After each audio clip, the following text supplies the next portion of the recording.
right, welcome to another exciting episode of Keto Rocks. We are your hosts, Jim Hobbs, and to left, right, or down or up, I don't know where he's showing up, but Brian Damage Forsythe is with us this evening, and we got a special guest. So Lynda Haser, welcome to the show once again. We've had her on before, but she's got some exciting numbers. She just got back her lab results, so we're excited to be able to kind of go over her numbers and kind of get an update on how she's feeling. So Lynda, welcome back. Oh, thank you. Thank you for having me. Appreciate it. No, glad to have you. So why don't you tell everybody, since you had you on the show last time, how life's treating you? How's the keto carnivore lifestyle? How are you adjusting to it? And whatever else you got going on, and what your doctor had to say in regards to your numbers right here. All right. Well, so I've completely transitioned into carnivore now. So, and I've been carnivore since October, and I feel much better on that. So originally I'd started it as a 30-day challenge, but I just decided to stay with it, and it works really well for me. So I decided to stay with that. Are you doing intermittent fasting in conjunction with carnivore, or you Yes, just... I only eat one meal a day. Okay. So I do about 20 or 24 hours, just depending on when I eat dinner, then between my meals. So I do that. So you took Brian's challenge of going 30 days carnivore, huh? So it actually wasn't Brian's challenge. It was Dr. Barry's challenge that I tried, but Brian certainly helps with the cooking because, it helps with ideas for stuff like that. Cause it's amazing how much food you have to try to figure to eat. You know what I mean? You used to fill your plate with a little piece of meat, and now it's like, well, hold on a second. I'm going to have to eat a little bit more meat here and a little bit different kinds of meat. So. Yeah. Awesome. So what are some of what are some of the benefits that you noticed right after you switched over to the carnivore challenge for 30 days? So people who are considering it out there, what were some of your results that you experienced? Do you have any setbacks initially, or did you just have positive results? No, mine has all been positive. I know there are some people that say that they gain weight, but I did not. I mean, I'm still losing pretty steadily. Clearly slower than I was at the beginning, but still losing. And my stomach just feels, but I just overall feel better. So much less stomach upset, so much better, just better energy. And so actually more satiated just on the carnivore than on the keto. Yeah, that's the way I experienced it too. So I really had no intention of staying with it. It was just to see, but it just has worked out so well that. Now, just to recap, how long were you doing keto? How long were you on the keto lifestyle? So I did keto for 9 months, and then did the 30-day carnivore challenge in October of 2020, and just have not gone back since then. That's awesome. So yeah, I enjoy it. If one more person asked me, can I eat more bacon? But yes, I can. do like to eat bacon. There's nothing wrong with that. So, but I had been wanting to do this for some time, but actually my doctor was not seeing in-person people for a while here. So I was unable to get in with her to get my blood work done. And I had never really had any baseline blood work done before this. So I didn't have that much to compare it to. But when she hadn't seen me like face to face in over a year. So when I walked into her office, and of course, being a doctor's office, they're very masked. They've got masks, shields, and everything else when you go to see them, which is certainly warranted. But she actually came up to me. She actually was like, "Oh my God, I have to give you a hug. I can't believe how amazing you look. Like, I can't believe it." And so she actually came up to me and gave me a hug and was like, "Oh my gosh, you're doing so great." So That'd make you feel really, really good. it did. It did. And I have been very lucky with her. I see an osteopathic doctor. She's very open-minded. So she had known she knew I was doing keto because I had spoken to her, Right. but not seen her. But she did not know how far, I mean, I had spoken to her, I want to say maybe in March of last year. And so she hadn't seen me at all. So we actually had a really, really good conversation about keto and carnivore while I was in her office. So I was pretty happy with her response to it. Now, is she by chance on keto or carnivore herself? She is not. She is not, but Okay. she is very open to it. So she certainly didn't do anything to try to talk me out of it. And it's very hard when you have a patient who's lost 130 pounds. Like, she actually said to me, she goes, "Did you not have surgery? You really didn't have surgery." And I said, "No, I really didn't have surgery." So, she was like, clearly it works. And then she was just as curious with the blood results. She was curious to see how it would turn out. So. Yeah, that's cool. That's yeah. I mean, the fact that she's open to it, the fact that you're walking in and the life that you've lived manifested itself when you walked through those doors to the point that she wanted to give you a hug for how great. I mean, 100. I mean, you know how many people would love to be in your shoes to lose 130 pounds just by being able to probably. Have you tried other diets before, Lynda? Well, yeah. I mean, I think probably like most women, there probably isn't a diet out there that I haven't tried, but throughout, there are more popular ones that, you go back to. And if I'm being 100% honest with you, I did not think, like, when I started keto, I was like, well, we'll give it a try. We'll see. It was kind of like, here's going to be another, diet I get to tell everyone. Well, I tried that. I tried that. And truthfully, I would have thought that keto or carnivore would have been the absolute last thing that would have stuck with me, because I loved sugar and sweet. Like, that was my weakness. It wasn't like chips or anything like, I mean, it was definitely desserts. And, so for some, like I said, when I started, I was like, well, we'll give it a go. We'll see how it works. So I was very surprised. Well, let's talk about that, because that's a huge hesitation for people who believe they cannot live without their sugar. So those first the first week when you went keto, what was your reaction? I mean, did you like, oh, this first day is killing me, I'm not going to be able to do this? I mean, take people through this scenario.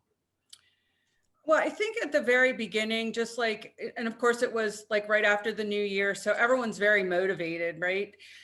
So the first couple weeks was not that bad. Other than that, I will say, I had a pretty good headache from the sugar withdrawal for several days.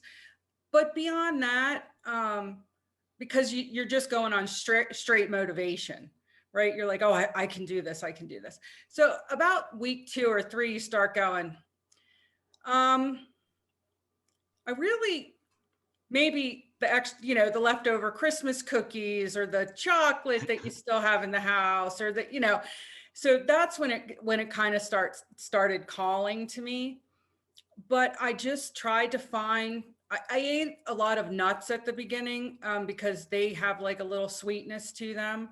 But I will never tell anyone that getting off of sugar, especially someone who really, really loves sweets, Right. I wouldn't tell anyone that it's easy, but I will say that once you get over the initial hump, it's not it's a craving that does leave you.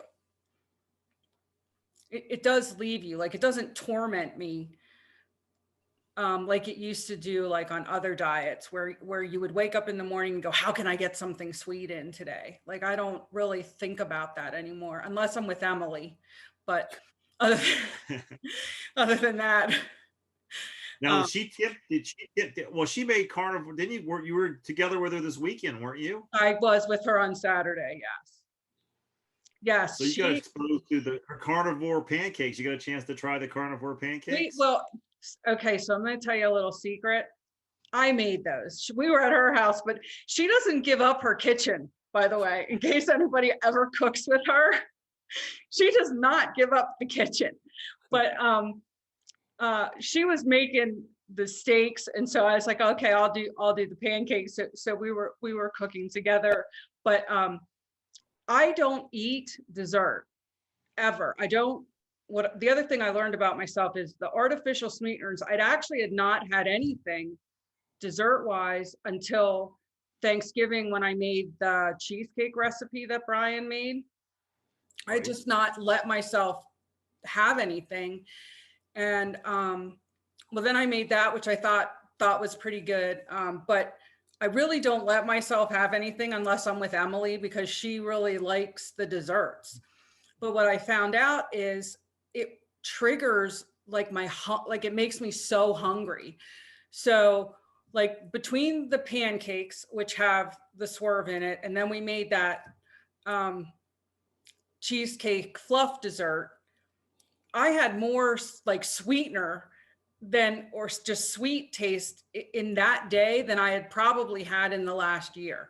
So Sunday and Monday, I was hungry. I mean, I was like, man, I am like hungry. So it does take me a couple days to get away from that. To detox, huh? A little bit. I think it's just an appetite thing more than anything else. Yeah, I noticed that for myself too with the sweeteners. I try to avoid it. I only have it occasionally because I know that's how well, with me, it does kick in a craving. So I have to be really careful of that. And it does take, and it takes a while to get over it, especially desserts, because even if they don't have the sugar, it's like once I have it once, I want it again and again and again. It's like it's hard for me just to do it once. Well, it is hard, and it's interesting because the couple of desserts that I tried, you know, people will say, "Oh, this tastes really good," or "It tastes really close to like the real thing." To me, it really typically does not. Like, to me, I can really tell the difference. But that creamed cheese, that stuff we made on Saturday was probably an 8.5 out of 10 for me, as far as like close to really tasting like sugar, regularly sweetened stuff. And I was like, wow, I have to stay away from that stuff, because I could probably make that every week and eat that. Right. It was that good. But I also noticed that I get a headache from the sweeteners. They really do have an effect on me. So it's just better, like I said, if I limit them to either when Emily's here or when I'm with her and we're cooking together. Yeah, special occasions. Yeah. Although we get together quite a bit. So eventually I think we're going to have to go, hey, no more desserts when we eat dinner, just dinner. Yeah. Now, how far away are you from Emily's house? So Emily lives about an hour and 10 minutes north of me. So it's not a hard drive at all. So it's not, we enjoy spending the day together. So Yeah, the pictures that I saw. Are you near Harrisburg? I live in Harris. I live right outside of Harrisburg. Okay. Yeah. Yeah, that's kind of that drive up the river. Well, so I know the way you're thinking, but for me, so you can go to her house up 15, like past Sunbury where you guys played, but Yeah. I don't go that way because it's actually faster for me to go up 81 north.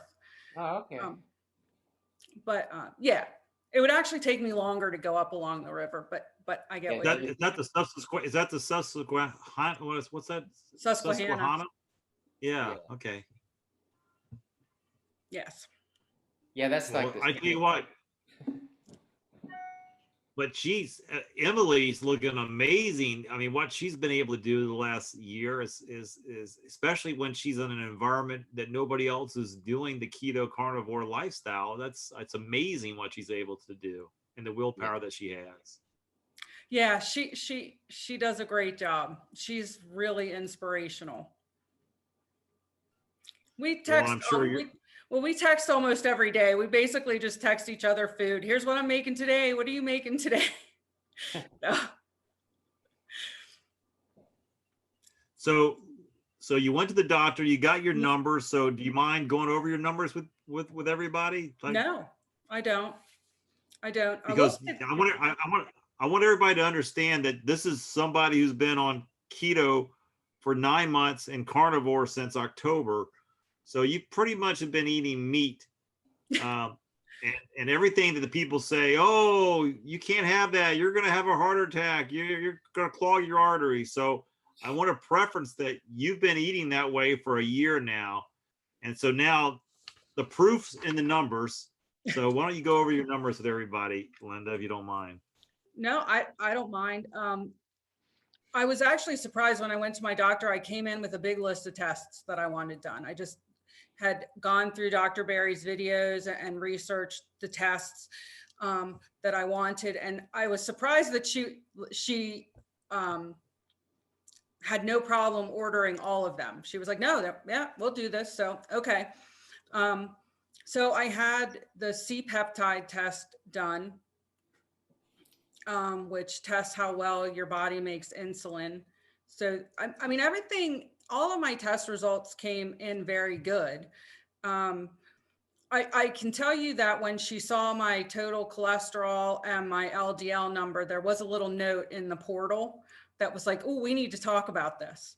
So I knew that was coming because my total cholesterol is 448 and my LDL is greater than 350. It didn't even tell me what the number was. It just said greater than 350.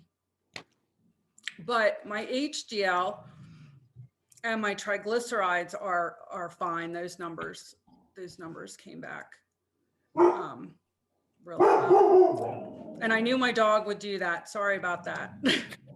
Okay. Yeah, so, but your numbers those cholesterol numbers aren't anywhere close to mine. Yeah, I saw that and I thought, well, Brian won't think anything of that because yeah, your total cholesterol came in at 448, and what's yours, Brian? Over 700? Oh, it's yeah.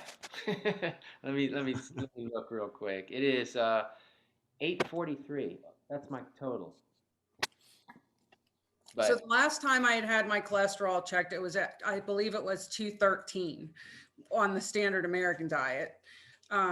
So it's clearly gone up, but like I said, I did the ratio, my HDL to triglyceride ratio seems to be okay. I'd like to get it a little closer to 1, but you know, I mean, I figure my body has a pretty long way to go to heal from, you know, all the years of the way I was eating. So, you know, I'll be interested in 6 months or a year to see how that number comes down. Yeah. How have your like your HDL and your triglyceride numbers changed? Did you have a reference point for that? I didn't have I only had a total cholesterol reference point at that point. I didn't have. Yeah. Because go ahead. I was going to say because your HDL and triglycerides are you know they're in a good spot, so it doesn't really matter what the LDL is. Right. Yeah, and I'm trying to find as much research on that as I can so that when she inevitably does say, hey, we need to come in and talk about that, because she put that note. She was like, she said, what she said was, I'd like to retest it before we do anything about it. Okay. And I thought, well, I'm not really going to do anything about it, but I would like to have the conversation. Yeah. You know? So I'm accumulating that to be able to give to her and say, you know, this is. Well, one thing I found too, or learned from the first time I had everything checked was when you do the fasting before the test, try not to go too far beyond like the 12 hours they recommend, because that'll actually raise the cholesterol that's in your blood and make it seem higher. But Right. Well, I had messaged you about that a couple days before I went for my okay. test, and you did answer me that. So my challenge was because of when I eat. So because my appointment was at 10 a.m., I was like, man, I can't eat at 10 o'clock at night. So I ate like as late as I could that evening to keep it within like 14 or 15 hours. Yeah, that's what I did too. So, I mean, I think I got pretty close, but I will keep in mind the next time to maybe try to have an earlier appointment in the morning so it is closer to that 12 hours. Yeah, I mean, I don't think 14 or whatever would be too far off, you know. But Mhm. I think the first time I had my test done, I did like a 24-hour fast or something, and it kind of tweaked things. Yeah, right. The 'Cause number that I thought more was better, but it turned out it wasn't. you would think it would be, but Yeah. the number that actually surprised me was my fasting glucose number. So that came out to be 103, which I was like, wow, that's really high, you know. Um, but the doctor said because my A1C was so good, that she wasn't concerned about that. But that was just another number. I thought, well, you know, that's an interesting number to keep an eye on because diabetes does run in both sides of my family. And I thought that'll be a good number, you know, a good reference point number to watch go down over time once I think my body heals Yeah. from what I was doing before. And a lot of these numbers too, it's like they're only temporary. They're like they're showing you just a little snapshot in time, Right, and you know they probably change from day to day too. right, right. So the interesting number I thought too, that my calcium came back really well, even though I don't drink milk or I mean, I do eat cheese, but I don't drink, like I don't take a calcium supplement or anything like that. But that came back really well. And my sodium level, I eat a ton of salt. And my sodium level came back like actually in the bottom part of the reference range. So Wow. um, I see your vitamin D really went up, which is good considering the fact that you're eating meat. I mean, the fact that your previous test level was 12, and you know, vitamin D is definitely a vitamin you want in your body, especially with COVID. yeah, when I originally had that test done years ago, my doctor told me that was the lowest vitamin D level she had ever seen was someone with a 12. So Wow. I was really happy that it came up. Now I will say that that is one of I do supplement. I do take a vitamin D supplement. Um, and take a magnesium supplement. Those are the only two supplements that I take. But because I've had such really low vitamin D level, I do take a supplement, but I think that the meat-based diet has certainly helped to bring that up so strongly.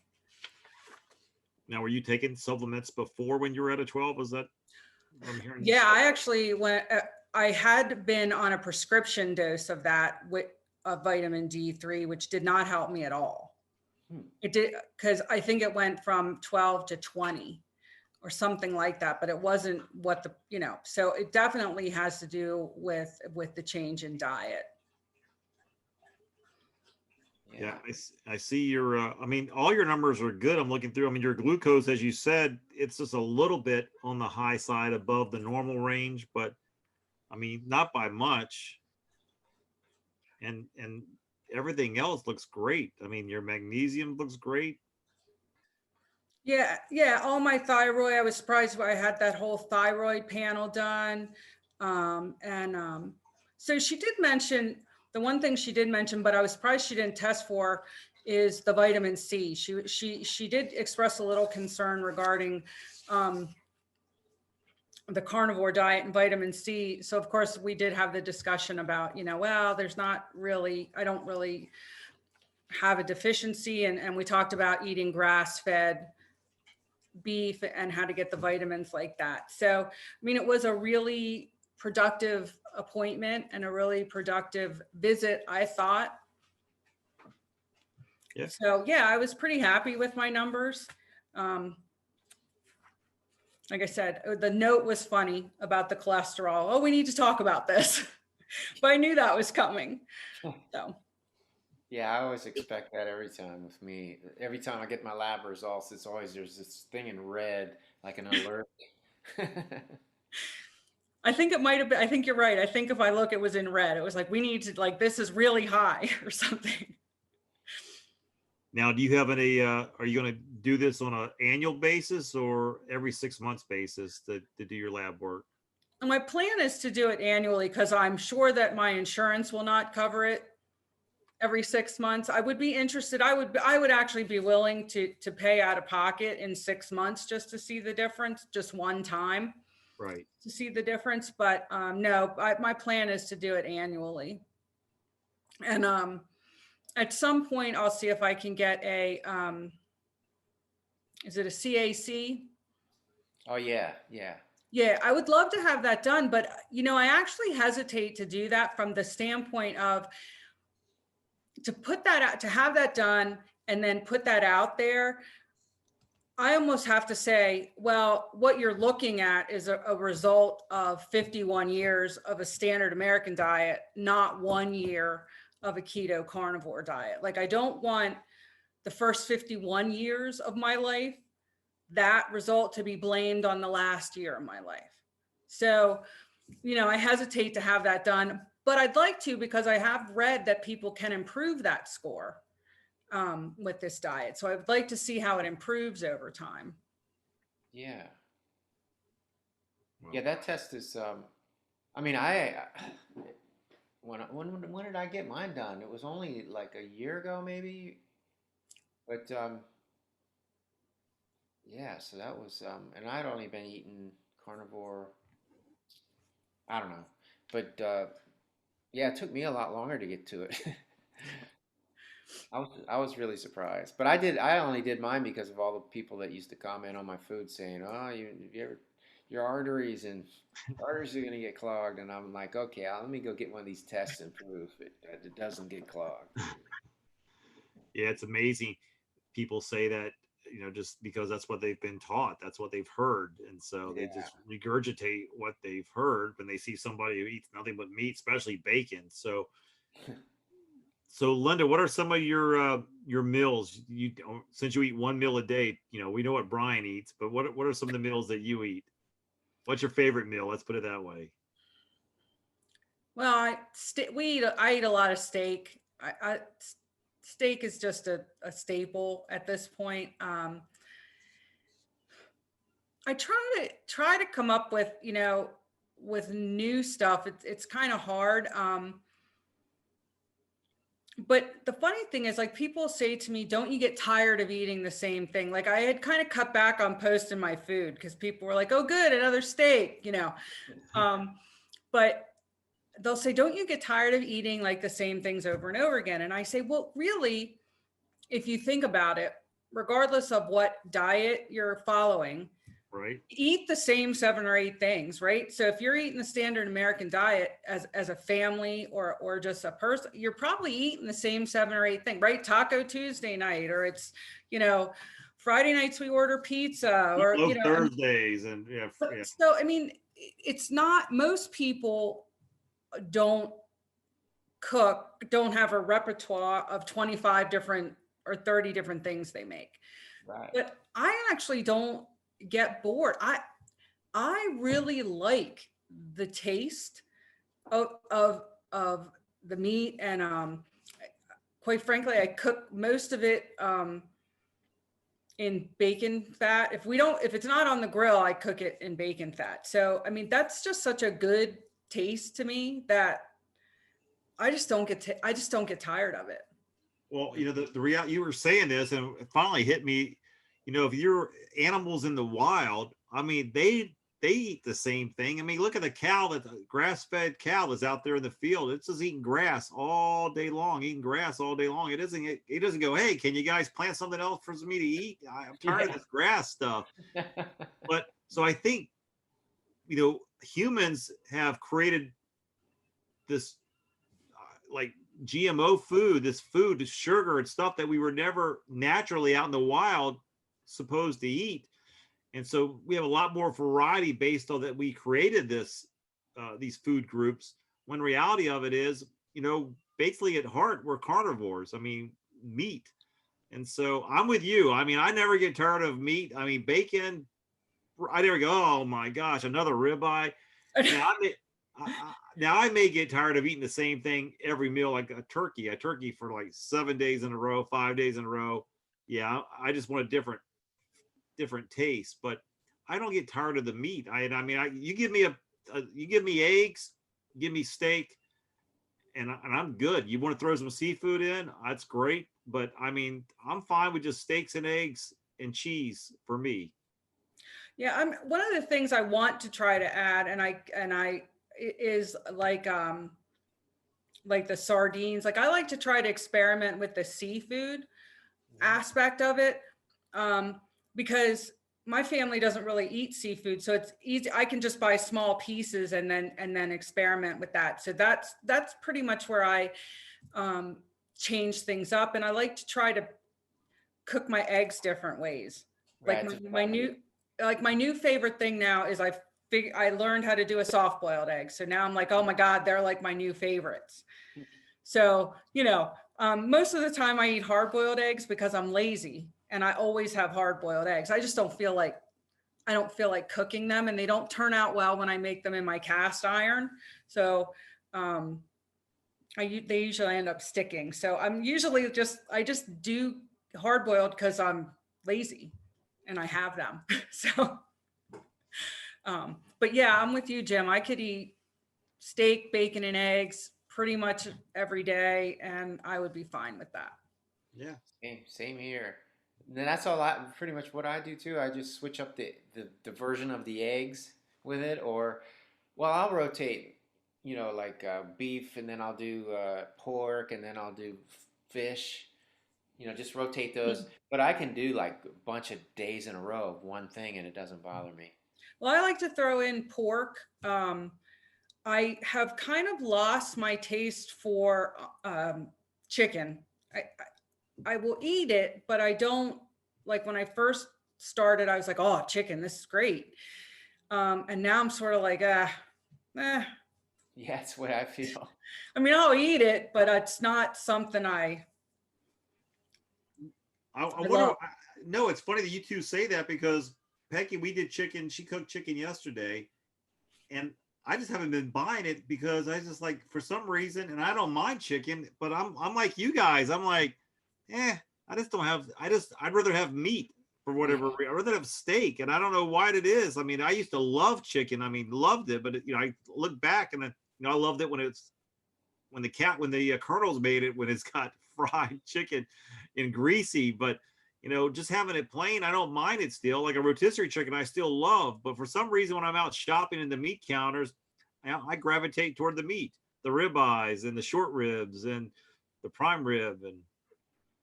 Well, and when you first switch over to keto and you go, oh, you mean I'm supposed to eat the dark meat, right? So like after eating, decades of dry chicken breast, so then you discover the dark meat, the thighs. So at the beginning, I was like, oh, this is great. Well, then once you start eating meat, you go, well, I don't care if it's dark meat or not. This is dry. And then I have to add fat to it. And then and I'm never full. I mean, I swear I could eat a ton of chicken and never get full. So, there's just not enough taste in it for me anymore. Although, like I said, if you put it in front of me, I'll definitely eat it. But I don't even like turkey anymore. I don't after Thanksgiving in 7 days. Yeah. I mean, you're right. I will eat it on Thanksgiving, but typically no. So I will say that my favorite meal is pretty much any kind of steak at this point. So the fact that you've been on this carnivore keto lifestyle for over a year now, what is your friends and family? What are they saying about how you look and your energy level, and what are they saying or have they tried it? Have they tried to go the keto carnivore? So it's interesting. I have about 3 friends now that in the last month or 2 have been like, okay, all right, you proved it to me. I'm going to try it. So they have started. I have one of my friends is actually a vegetarian, and she's trying this, and she is working really, really hard at it. At this point, she can only bring herself to eat turkey. But I'm like, listen, if that's all you can bring yourself, she's working on bacon. She's really having a hard time with it. But she's been doing it for about a month now, and she says she feels great. It's just, I think she's been a lifelong vegetarian. I think it's really hard for her. I can understand that. And then my other girlfriend, who started also in January, she, of course, you hear these magical stories about how people lose weight so quickly. So we were actually just talking last night. She's like, I can't believe I've only lost 10 pounds. And I went, you've lost 10, like, you have to keep it in perspective. If you're a person that only needs to lose 25 pounds and you've lost 10 pounds in a month, that's an astronomical amount of weight. And so now I do the math for people and I say to them, okay, well, I've been doing this for 13 months and I've lost 130 pounds. So when you average that out, that's 10 pounds a month. Now, did it come off like that? No. Do you know what I mean? But when you average it out, that's average. So I try to explain to my friends, it's not a miracle and you have to give your body time to adjust to that. But when you're a person that only wants to or needs to lose 25 pounds, 10 pounds in a month is saying a lot. No, yeah, that's halfway to the goal. Exactly. No, that's awesome. And it's like anything else, just like when you're cooking brisket or barbecue or ribs, low and slow. I mean, you're going slow. That's the healthiest way to take it off, is just, that 10 pounds a month that's coming off of you. That's great. Right. Exactly. So, I think now that I've been doing this for a year, like my friends are starting to go, oh, this is no joke, right? This is so. One of the things I went out to eat Saturday. Some friends and Peggy took me out, and our son. We had Alaskan crab legs at one of my favorite places to frequent, Tim's River Shore down in Fairview Beach, and it was delicious. But I think I got to start taking my own grass-fed butter with me, because I'm not sure all the places really, when you ask for butter, are giving you butter, and that I gained weight after that event. The only thing I had was the Alaskan crab legs and the butter. But I gained weight after that week, and I was like, what in the world's going on? And so did Peggy. She's like, so we didn't do anything that we're not supposed to. So it's just, I really think that places, they think margarine and butter is all the same. So when you ask for butter, they just give it to you. But I don't want the margarine. Or it's a butter blend, because a lot of times if it's a soft butter, it'll have canola oil mixed in. Yeah. So I'm going to start bringing or ordering or bringing my own butter. I don't know how restaurants will feel about that, but I bring So my own salt and butter, you're just gonna get your little salt shaker out and just have my keto carnivore box. I open it up. It's got my red mint salt, my pepper, my garlic, my real butter. Yes, my family definitely makes fun of me for the salt shaker I carry around. But yeah. You carry a red mint salt. You carry a red mint salt shaker too? Absolutely. Yeah. Absolutely. I know. I pull mine out on the plane and put it in my water. Yeah, and I like to freak people out with the butter and the salt and the coffee. That's my favorite. Yeah. So that's my favorite, because I drink a lot of coffee. So I get a pretty decent portion of my fat from my coffee in the morning. So people are always amazed that I put so much butter in my coffee. And I'm like, I was always a black coffee drinker. And then people would say to me, how do you drink coffee black? And now I'm sort of like, I don't know that I want coffee without butter. Like I could probably drink it without it, but I probably would not prefer it without it at this point. No, it's interesting. We were, our daughter got us a bunch of family photos, like from old photos, and for our family picture wall. And Peggy and I was looking through those, and it was interesting to see that our parents, Peggy and our parents, people weren't fat back in the 60s and 70s. It wasn't until they started switching over to the canola oil and the margarine that all of a sudden we noticed in the pictures that our parents started to gain weight in the 70s and the 80s, is when all of a sudden people were adding weight. And the sad part about it, that's when they started pushing the American diet, and you should have this, butter's bad for you, eggs is bad for you. Up until that point, they had fried chicken and eggs. And now, they went to oatmeal and margarine and vegetable oil and canola oil.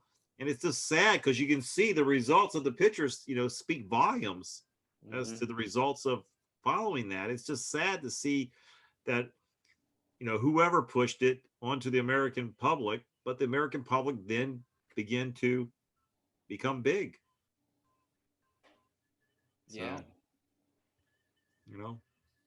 Yeah. Well, what I have found really interesting is, so my mother and father's generation, which is a generation that grew up eating butter and regular stuff, but were adults during the margarine era. Okay. Right.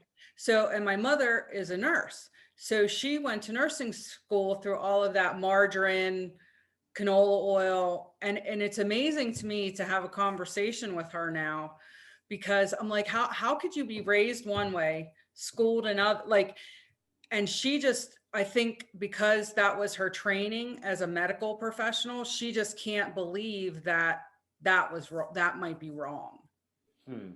You know what I mean? So it's really hard to convince someone, especially in a medical community, or, that maybe the way they were taught wasn't the right way, and that science has developed through that way. And I saw that, and I'm not going to say his name right. I saw a video by Dr. Is it Suis, the British, the keto Cyrus? Yeah, something like that. Yeah. Okay. So I saw a video that he did that I thought was really powerful about the position that a lot of doctors and medical professionals are in now, where they have no choice. But when you go in there and you see a cholesterol number like mine or like Brian's, they have no choice but to say to you, I need to prescribe you a statin. Because if they don't do that and something happens to you, regardless of whether it has to do with your cholesterol or not, they could lose their license, or they could be subject to discipline. And I thought that was really powerful. So I do try to say to my friends, like, if your doctor says that to you, take the prescription, understand where they're coming from. I mean, have a conversation with them, because the conversation is always good. But you have to be sympathetic to the fact that they might not be ready to hear that, or they might be between a rock and a hard place as far, Well, they are in a rock and a hard place. I think we had a guest early on that his father lost his license because he realized what was the right thing to do versus what he was being dictated to do from the insurance company and the big pharma. And, you get put on a list. So, my heart does go out for the doctors and nurse practitioners who spend their youth going through medical school, because it's not easy. I mean, you're truly giving your life to go through that. And then, you start to implement what you've been taught. And so you pay tons of money to be taught something that you think is in the best interest of the general public, when the reality of it is it just may not be so. But it's not their fault. It's what they were programmed with or who they were taught by. It really takes somebody. That's why I have the utmost respect for people like, Dr. Berry, who actually goes against what he's been taught and tries to do it in a a courtesy manner. I mean, a manner where he's, not sitting there going, "You're stupid," but hey, look, what you were taught wasn't true? When would you want to know? And it's, look at these numbers and let the real numbers. Why do you think cholesterol is bad for you? And start having open discussions that get to the root of the matter. And hopefully over time, we'll start to reverse what we've had implemented as on the 70s and 80s as a country. Right. And I think that I also think, I'm Hopefully, sorry, yes. Brian, go ahead. I was just going to say, hopefully. Yeah. Well, I think the more of us there are that show up with numbers like this and just show up with improved health over time and over time, that's just going to be the eye opener for the medical community and the stepping stone they need to be. Well, the sad part is, I mean, it's an eye opener. Actually, I think more for like the people that witness it. The doctors, there's always going to be that pushback as long as there's, the money's involved in everything. The big pharma and the food industry. So it's going to be hard to change that because they're making so much money off of everything that they don't want it to change to something where they're not going to be making the profit. Yeah, that's true. There's no profit in curing. There's no profit in a cure. So yeah, there's no profit in healthcare if everybody's healthy. Right, so. right. But Dr. Berry posted, and I saw you posted it too this morning or yesterday, Brian, in regards to the Kellogg cereal. Yeah. That's a perfect example where, we should be able to at least call our representative and say, listen, I'm not okay with subsidizing this industry that's creating this cereal that, is being looked at as a health food for my kids in the morning, when the reality of it is it's causing diabetes. Yeah, it's poison. It's poison, right? So here you are asking, we're subsidizing something that's a poison, and then you want to turn around and say that I need to have health care over here, but I need health care over here because I follow the directions of what you told me I should be eating over here. So you can't have it both ways. And I just hope that we can start to have more of a say-so, in our local, like, school menus and what gets served at the school levels, and have more of a say-so we can get away from the stuff that really is poison without any consequences to doctors or anybody. I mean, we have to be open and honest about this. And, hopefully there's some point that, that will start to manifest itself, instead of just keep doing what we're doing, which is, here, this is what it is. And you're going to take this statin drug and you should be doing this, when what you're doing, like Lynda's doing, look at you, lost 130 pounds. You look great. Your numbers speak the truth. So, those numbers wouldn't look that good, in my opinion, if you were following the American standard diet. Well, like Dr. Berry says, you just have to take it into your own hands. And like, you're living proof, and you've got friends that are starting to notice, and now they're going to try it. So that's the way it happens. It just has to spread by word of mouth, really. Well, the grassroots thing, like the sometimes I feel silly doing this, but putting your stuff out on Facebook like that really gets, people will reach out. I've had friends that go, just to ask the question, or to put, to share. It's so nice that Dr. Berry allows everyone to share. So sharing his videos or his topics out on your on your social media is like a grassroots way of getting, that information out there to people, and they can do with it, what they want, but at least it's out there. Yeah. So. Yeah, because there's a lot of people that don't, they'll see that for the first time and never even realize it. And it's sort of like, it's like ding, and they go, oh, wow, I never knew that before. I mean, I get those comments all the time. Well, yeah, I think I when I was on months ago, I said that. I mean, honestly, were it not for finding him on your Facebook page, do you know what I mean? So you just don't know the pebble in the pond effect you have by putting something that may seem innocuous to some people out there. I mean, it really may strike a chord with them. So Yeah. Yeah. Exactly. I think as Brian has always said, your life lived out is your greatest testimony, and it's the greatest example to others of what's possible. So when finally someone comes to you and says, Lynda, what have you been doing? You look great. So, well, come October, I became a carnivore. And you're like, and then they get a chance to say, well, aren't you afraid about, having a heart attack or your arteries getting clogged? And you go, hey, that's the great thing about it. That's, I used to think that too, but here's my numbers, and I feel the best I felt. Yeah.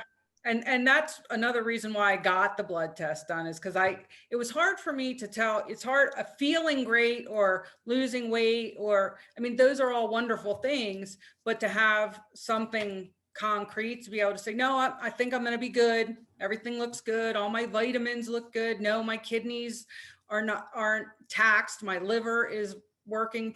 Everything's working. So we're doing good. Just having that concrete, something to go to, because I do get that comment a lot about, oh my God, you're going to have a heart attack. You're going to, actually, a friend of mine the other night said to me on the phone, she said, I don't understand when I look at your food, how you can eat that much fat and lose that much weight. And I said, it really is counterintuitive, especially for my generation of that. This is what we were brought up with, right? Fat makes you fat. Don't eat fat. So it's so hard to retrain your brain that sugar and carbohydrate, that your body can't tell the difference between, a cookie or an apple. It doesn't care. It does the same thing. So it's very counterintuitive to say, what do you mean this apple is not healthy? Like, I loaded the carb manager app on my friend's phone, and she goes, I can't have an apple. It's all my carbs for the day. And I'm like, you can have the apple, just learn, do you know what I mean? Like, just understand the choices that you're making. Yeah. Well, it's that time again. So Lynda, thank you for coming on and sharing your numbers, and maybe next year we'll have your new numbers and you can come on and share what it's been like for being on for 20, at that point, 25 months of being on a keto carnivore lifestyle. Yeah. Thank you for having me. I appreciate it. Oh no, it's an honor to have you on there. It's the great thing about it is, people who watch this are seeing what's possible, and that's the beauty of this. They're seeing what's possible. So, keep doing what you're doing and keep sharing. And I love seeing your pictures on Facebook. I love being able to, because it makes me feel accountable. That's the thing I love about the keto carnivore community, is everybody's posting their pictures every day. And I see Brian's, I'm like, oh, his are like masterpieces. Well, honestly, if I'm being honest, I wait for Brian's. I'm like, okay, it's 9 o'clock. Soon I'm going to bed. Is Brian going to put his food on here so I can see what he made today? Oh, he's got to really kill you sometimes when he forgets and goes, oops, I forgot to post this. Well, there was actually 2 nights last week where I didn't post. And the only reason was I went too late, and I had really bad lighting. And when I took the pictures of the food, it just didn't look good. And I'm like, I can't post that. So I just didn't. I give up trying to make it look good at this point. But if I do something interesting, like I did make something different tonight. So I did post food tonight, but most of my friends are like, really? There's a shocker. You had steak tonight, Lynda. Thanks. Yeah. Well, thank you so much. You again. Oh no, thank you so much. And you're definitely, keep doing what you're doing. And we'll definitely look forward to, we'll see you in August, and then we'll look forward to seeing your results next year. Awesome. Sounds great, guys. Thank you. You're welcome. Brian, what else you got going on? What else you want to share? Yeah, you. God, good question. I don't know. What do you got cooking for this weekend? I mean, what do you want to cook? Oh, cook. Yes. Well, I did that big 10-pound pulled pork, so I'm still working on that. I may have to end up freezing half of it though. I'll say that's a lot. Yeah. So you cooked the whole thing, and so you have the leftovers? Is that what you're saying? Yeah, and I've only been pulling it. Okay. It's still in one piece. Well, now it's about 2/3. And you gave up you can't get the duck eggs, so you went for the goose egg. No, I actually got some duck eggs Oh, too. They had good. everything in there. I couldn't believe it. This is the first time they had goose eggs, but I guess the ducks have started laying, Oh, so that's nice. I got a half dozen duck eggs, and then the goose eggs, they came in sets of 4, so I grabbed a 4-pack of the goose. Yeah, I won't see duck eggs till April up here, I'm pretty sure, but Yeah, I didn't think it was going to be till March at least, but oh, well, that's good. That's good. Yeah. I keep asking and the farmer goes, "No, Lynda, I'll let you know." yeah, I know. I was always doing that with my lady. I always text her, "Are the duck eggs available yet?" And she's like, "No." Now, how much are goose eggs? So there's 4. They're $5 for 4. How much are goose eggs in Tennessee? No, she was charging $4 for 4, so it's $1 a piece. Okay. Yeah, ours is $5 up here for duck. You're gonna say something, Linda? No, for goose eggs, they're $1 a piece where you are. About, yeah. Well, yeah, that's what they come to. I haven't looked into those. I think I draw the line at duck. I think you're a little bit more adventurous. Uh, you know what's weird though about the goose? There's not really any difference. In fact, they may be like, I'd say they're between a regular egg and a duck egg. They're Oh, bigger. They're bigger than a duck egg, but like when you cut into the yolk, it's not quite as thick and creamy as a duck egg. oh, It's like somewhere in between that and a regular egg. okay. And it doesn't taste any different. It just tastes like an egg. So you just think you're used to the size of it. Whoa, this is a big egg. Yeah, you got the huge giant yolk. Oh, yeah. It's like being on the set of the Flintstones. You're breaking all the big Yeah. whatever eggs they used to do back then. Pterodactyl. Pterodactyl, yeah, Yeah, pterodactyl exactly. egg. Exactly. All right, well, awesome. Yeah, when you talk about your barbecue, I don't know about you all, but I used to love barbecue and I still love it. But when I eat lots of it, I just get a reaction in my throat. Like all of a sudden, I just starts to react something, and I got to cut it off because The pork, you mean? yes, Maybe yes, it's too dry or something for you. Or, I don't I, know. I pretty much had that all my life, and I kind of got through a phase where it didn't bother me. But if I eat a lot of pork, um, it bothers me. So I kind of, as much as I love it, I have to really monitor my consumption of it. Well, it's a different consistency too. So, But or Yeah. maybe you're just having a reaction. I don't know. yeah, I mean, I still love it. I'm not going to stop eating unless I really get to a serious point of a serious reaction. But I do have to be careful with it. So Yeah. anyway, all right. Well, Brian, you want to sign us off and give your famous sign off? Yes. Eat your meat. All right, everybody. We'll Thank see you you. next Friday. Stay safe, stay out of the hospital, and we'll see you next Friday. Bye.